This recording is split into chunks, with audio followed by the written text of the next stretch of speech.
Amém? Convido a igreja a ficar de pé, um versículozinho só, não vai doer nada, né? Ficar de pé. Diz assim, Evangelho de Lucas, capítulo 12, versículo 31. Busquem, pois, o reino de Deus, e essas coisas lhes serão acrescentadas. Senhor Deus, que o Senhor abençoe-nos com a Tua palavra.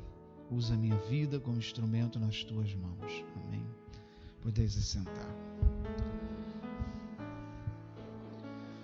Se você pegar esse evangelho, os versículos anteriores, é onde Jesus fala para a gente não se preocupar, né, com o que temos que vestir, com o que temos que comer, que todas essas coisas Deus cuida de nós e nos concede. Então ele chega a esse versículo dizendo, olha, busquem, pois, o reino de Deus e essas coisas lhes serão acrescentadas. Ou seja, todas as nossas necessidades, nossas provisões necessárias, tudo aquilo que a gente precisa. E ao olharmos, irmãos, para esse versículo, nos parece que aqui é o segredo da felicidade, né? Quando Jesus diz, olha, essas coisas lhes serão acrescentadas, ou seja, tudo aquilo que a gente precisa, Deus vai nos dar. Então, aí está a nossa felicidade. Se nós tivermos tudo que nós precisamos, nós seremos então felizes. Então aqui, nesse versículo, está o segredo da nossa felicidade, do que a gente precisa para ser feliz. Busquem, pois, o reino de Deus e todas essas coisas serão acrescentadas. Então nós seremos felizes porque teremos tudo o que nós precisamos. Mas atentem, irmãos, que quando Jesus diz acrescentadas, ele coloca num segundo plano de importância todas essas coisas. Porque ele diz, busquem, pois, o reino de Deus. Ou seja, primeiramente buscar o reino de Deus e depois. Então Jesus coloca todas essas coisas que nós queremos, que nós buscamos e que muitas vezes entendemos que se conseguir tudo o que precisamos, então seremos felizes. Deus está dizendo que isso vem depois, mas primeiro vem o reino de Deus. Isso nos leva a confrontar com o que é verdadeiramente a felicidade. O que é essa felicidade que todos nós buscamos, todos nós desejamos? Amados irmãos, se nós formos ao dicionário, consultar o significado da palavra feliz, entre outros significados dados, um deles é satisfeito. A pessoa satisfeita, ou seja, que não tem necessidade alguma, é uma pessoa feliz.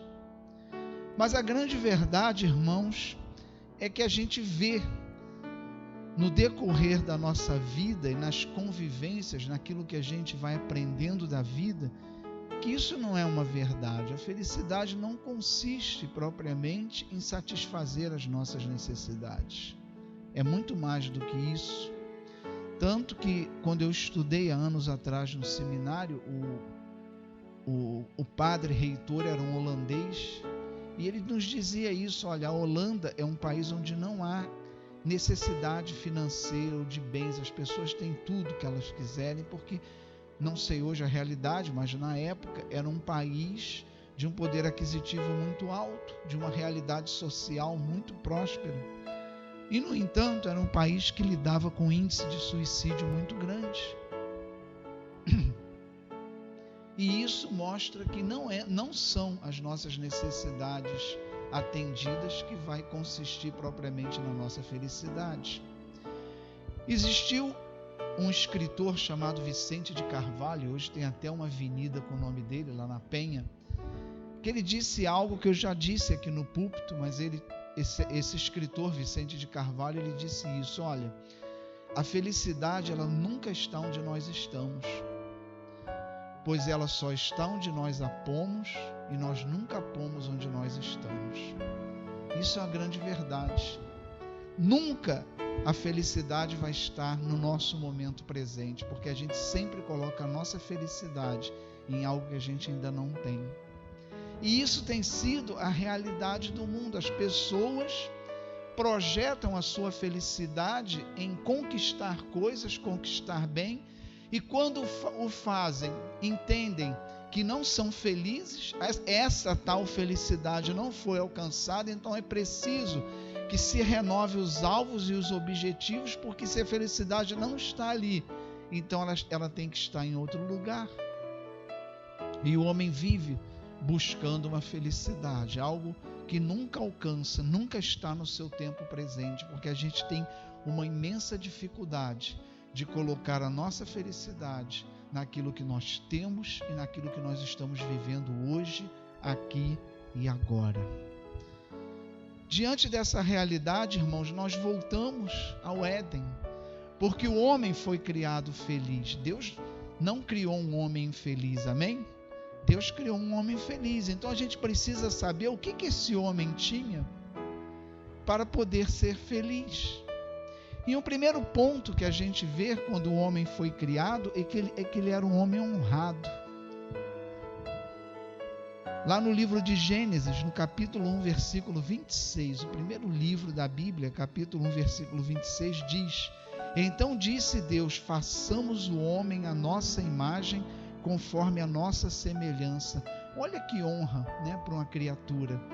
Ser imagem de Deus e a semelhança de Deus, isso é uma honra. O homem era honrado, ou seja, o homem não era diminuído, o homem não era desvalorizado, mas pelo contrário, o homem era honrado. Mais ainda, ele disse: domine ele sobre os peixes do mar, sobre as aves do céu, sobre os animais grandes de toda a terra e sobre todos os pequenos animais que se movem rente ao chão. Então não bastou o homem ter a honra de ser imagem e semelhança de Deus, ele ainda foi honrado, tendo a seus pés toda a criação, dominar toda a criação de Deus. Então era um homem honrado, valorizado, um homem que tinha valor. Adão e Eva não conheciam a desvalorização humana, não conheciam a diminuição do valor humano, mas eles eram exaltados por Deus, plenamente honrados pela forma que foram criados e por aquele ministério que lhes foi concedido. Eram um casal também com as suas necessidades supridas. Diz assim: o Senhor Deus ordenou ao homem, coma livremente de qualquer árvore do jardim. Ou seja, ele tinha no jardim do Éden todas as suas necessidades supridas. Ou seja, a necessidade, ela não é a fórmula da felicidade, mas ela é um dos itens necessários para a nossa felicidade. Ninguém é feliz passando privação ou necessidade, mas não consiste plenamente nisso a felicidade. Essa é uma das coisas que nos conduz à felicidade. Então nós já aprendemos isso aqui nesse trecho. Ele também se relacionava. Diz assim, Gênesis 2:18: Então o Senhor Deus declarou: não é bom que o homem esteja só. Farei para ele alguém que o auxilie e lhe corresponda. Então ele se relacionava porque nós fomos criados para nos relacionar. E o homem que não se relaciona com as pessoas, ele tem sérios problemas emocionais e psicológicos, porque nós fomos criados para isso. Então, outra coisa que era atendida nesse casal feliz, nesse homem feliz, ele se relacionava não só um com o outro, mas se relacionava com Deus. Então, essa relação com Deus nos vem o quarto item, né, que foi dado a Adão e Eva, esse casal que vivia a plena felicidade, eles viviam na presença de Deus. Gênesis 3, 8 e 9 diz: ouvindo o homem e sua mulher os passos do Senhor Deus, que andava pelo jardim quando soprava a brisa do dia. Olha aí, Deus andava no jardim com eles quando soprava a brisa do dia. Eles tinham um relacionamento com Deus, estavam na presença de Deus, falavam diretamente com Deus. Esconderam-se da presença do Senhor Deus entre as árvores do jardim, mas o Senhor Deus chamou o homem perguntando: onde está você? Ou seja, Deus, a não ver o homem, claro que Deus já sabia de tudo, mas ele dizia: onde você está? Ou seja, todo final do dia Deus vinha a eles se relacionavam, conversavam. Já pensou que maravilha isso? você poder todos os dias conversar cara a cara com Deus.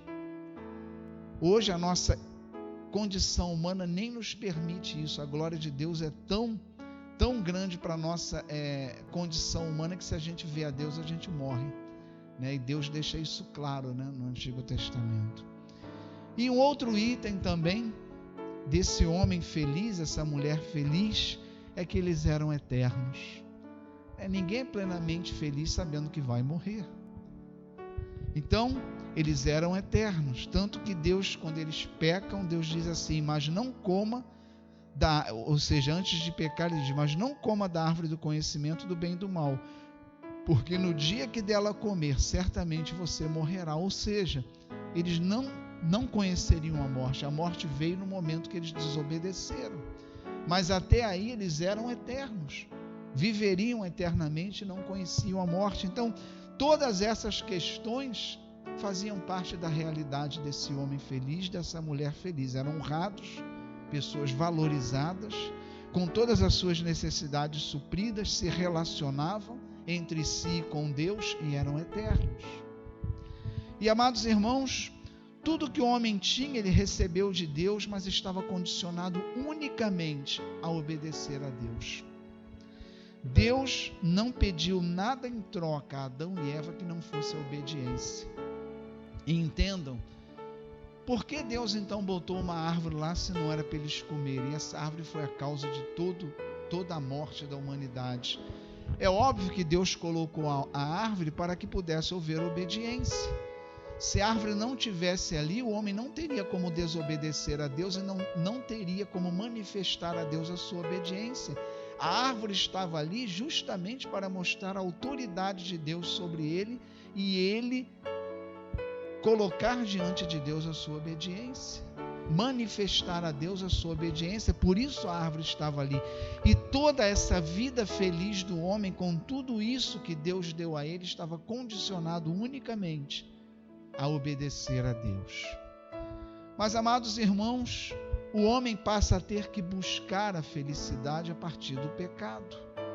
O pecado, ele retira a felicidade do homem. Então, tudo aquilo que ele recebeu no Éden é tirado dele pelo pecado. Ele no Éden foi honrado, o pecado desonra o homem. Gênesis 3,19 diz assim: com o suor do seu rosto você comerá seu pão, até que volte à terra, visto que dela foi tirado, porque você é pó e ao pó voltará.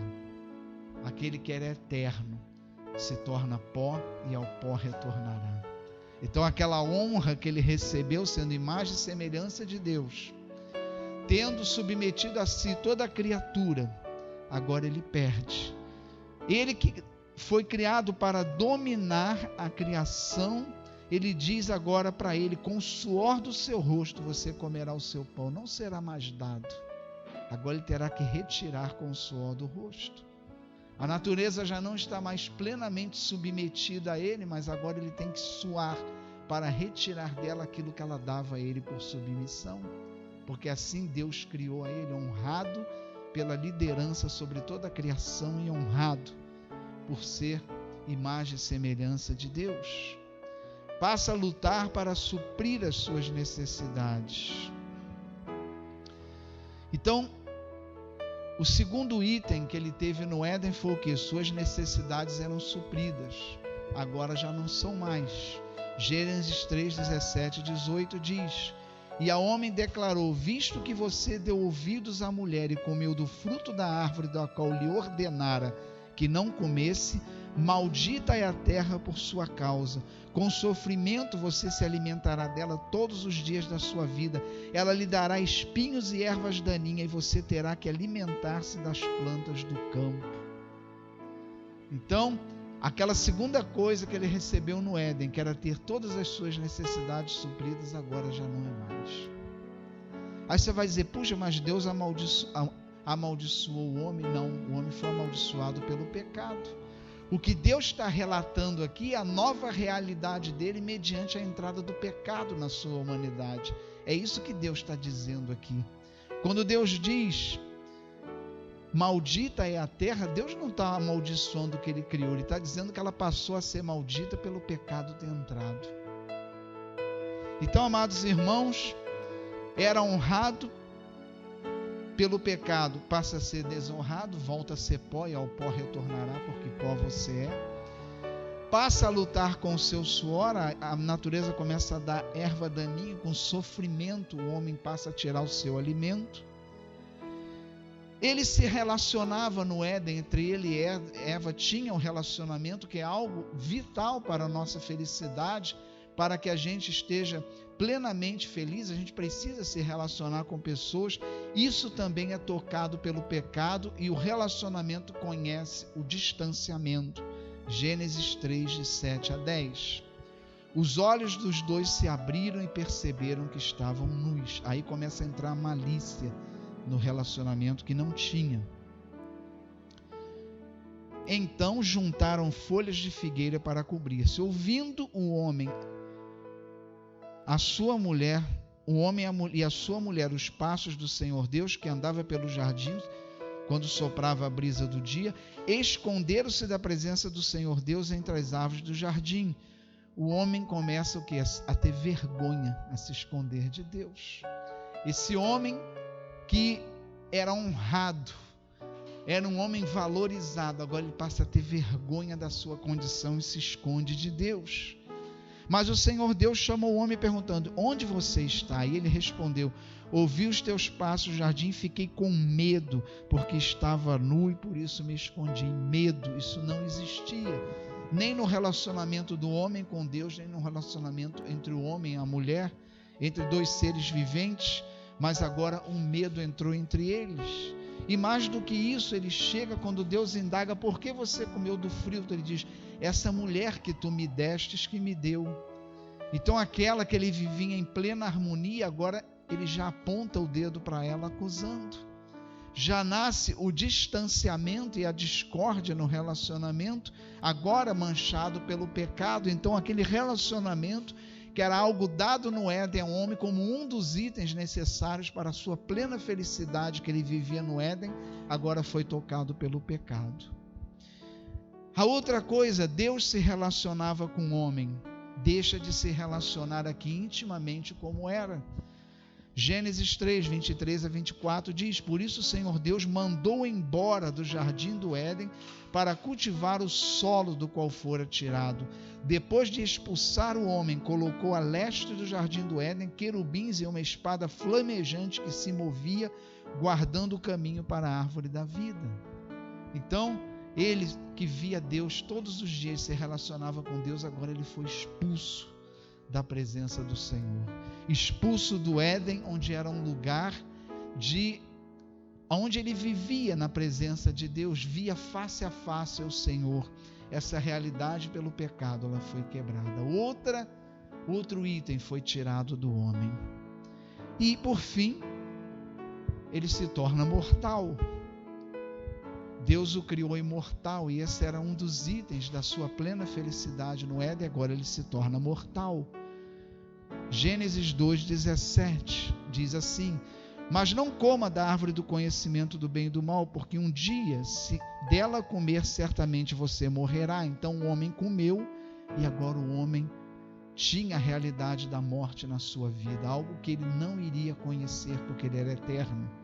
Gênesis 3:22. Então disse o Senhor Deus: agora o homem se tornou como um de nós, conhecendo o bem e o mal. Não se deve, pois, permitir que ele também tome do fruto da árvore da vida e coma, e viva para sempre. No Éden havia o fruto da árvore da vida, então Deus disse, expulsou do Éden para que ele não comesse e não fosse mais eterno. Mas, amados irmãos, a realidade ficou caótica então do homem. Tudo que nós tínhamos no Éden, que nos fazia plenamente felizes, nós perdemos por causa do pecado. Por isso o homem anda alucinado no mundo, procurando a felicidade desesperadamente, e ele não encontra. E ele acha que a felicidade está em bens materiais, em conquistas, não consegue. Acha que a sua felicidade está numa conquista de um cargo social, de um destaque social, e quando alcança vai descobrir que não está ali a felicidade, e muitas vezes desesperado procura até em drogas. E o homem ele não consegue preencher esse vazio que foi o que o pecado retirou do homem e da mulher. Mas, amados irmãos, para nossa alegria e para nossa felicidade, Deus nos ama. E Ele vem nos restituir tudo isso. Deus não aceitou que um homem permanecesse assim. E através de Jesus Cristo, Deus vem nos devolver tudo aquilo que nós perdemos no Éden. Adão no Éden era o que? Era honrado. Evangelho de João, capítulo 14, versículo 3. Olha o que Jesus diz: e se eu for lhes preparar um lugar, voltarei e os levarei para mim, para que vocês estejam onde eu estiver. Olha só o que Jesus está dizendo. Se eu for preparar um lugar, eu voltarei. Jesus está falando para a igreja, não é para o mundo todo, não. Foi para aquele que os aceitaram como Senhor e Salvador da nossa vida. Por quê? Só Cristo pode restituir o homem tal qual ele foi criado, com a imagem tal qual ele foi criado. E Jesus diz: olha, se eu for lhe preparar um lugar, voltarei e os levarei para mim, para que vocês estejam onde eu estiver. Olha, a gente recebendo um lugar de honra de novo. Não é qualquer lugar, o lugar onde Jesus está. Deus nos restituindo a honra. Provérbios 22, versículo 4. A recompensa da humildade e do temor do Senhor são a riqueza, a honra e a vida. Lá em Provérbios dizendo, aquele que tem temor do Senhor, uma das recompensas é a honra. Deus nos honra se nós formos obedientes. 2 Timóteo, capítulo 4, versículo 8.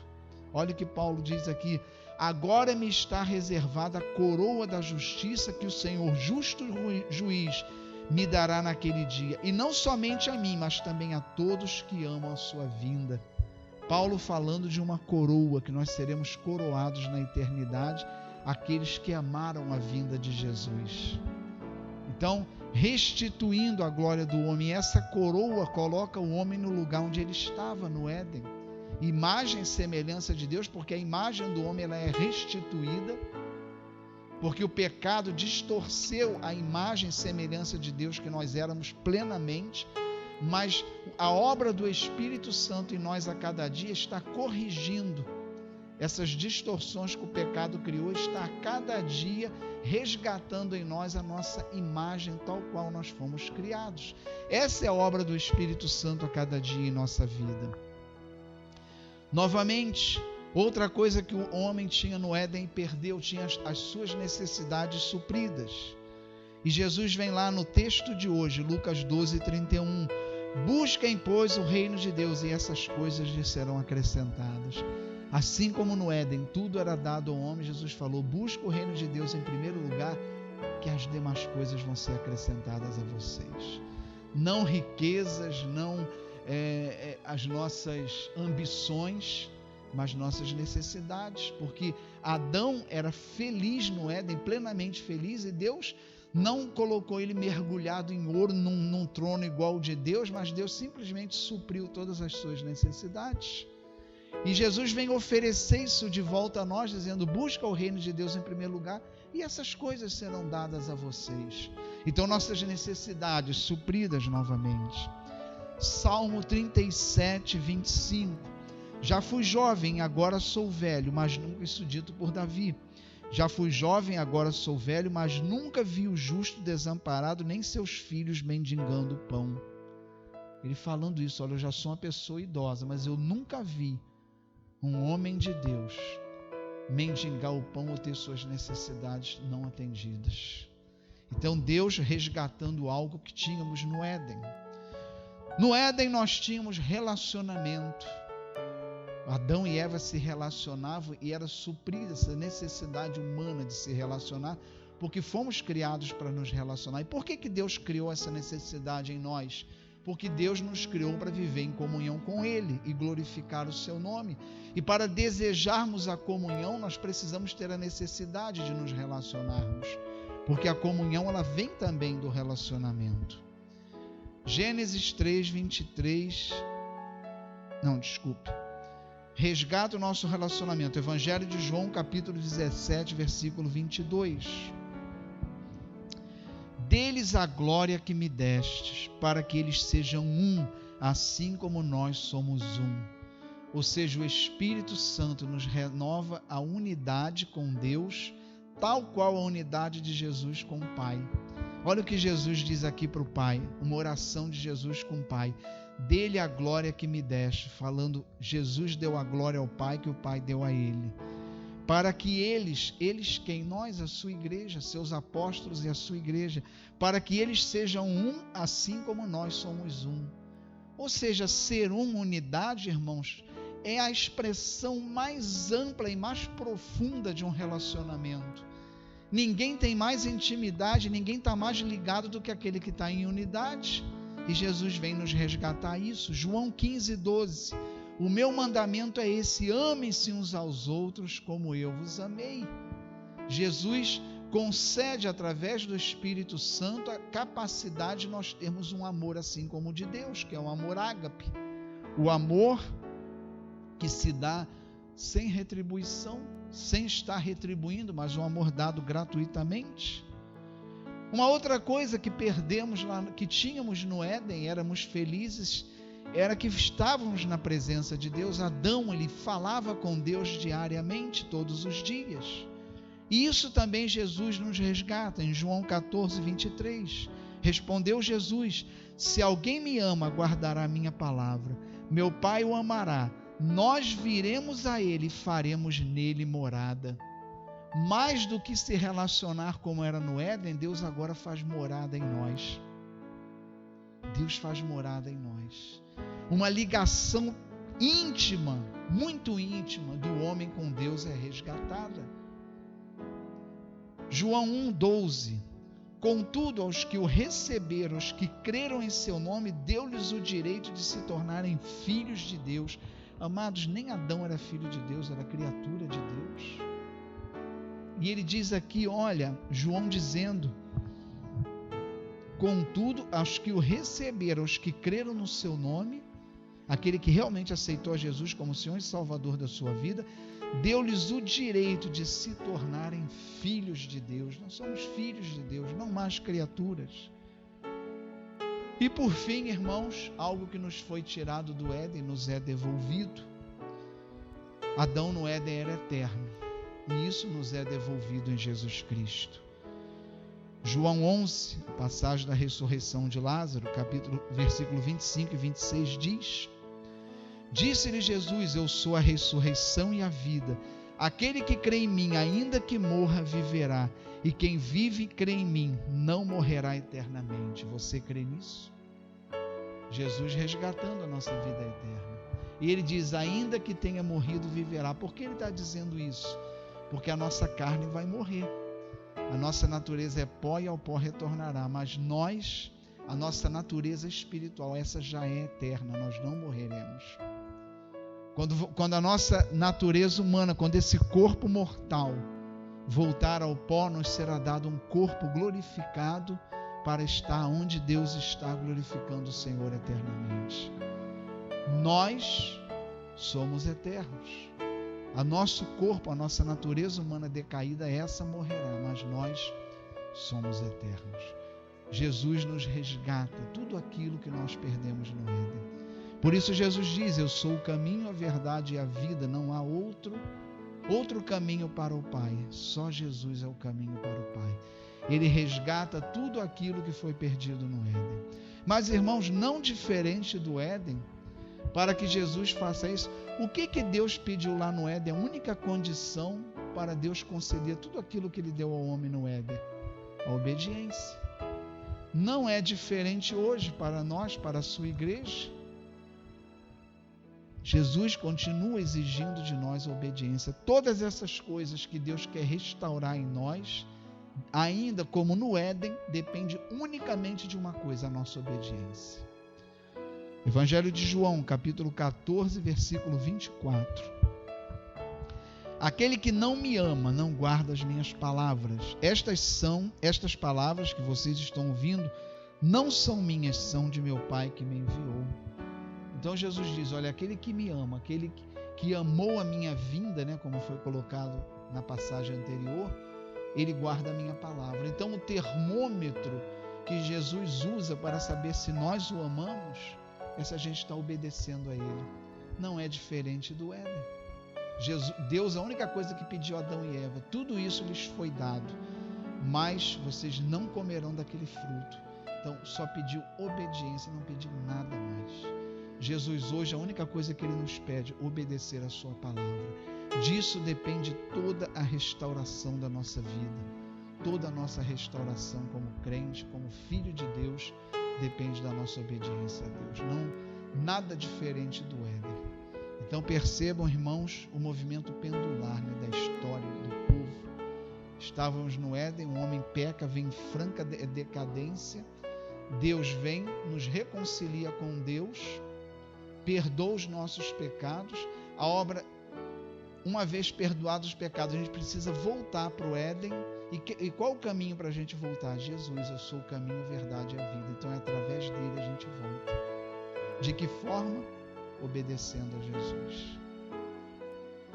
A nossa imagem no Éden, à medida que nós estamos voltando para a nossa casa, porque aqui somos estrangeiros, a caminhada do cristão nada mais é que voltar para onde ele estava e saiu.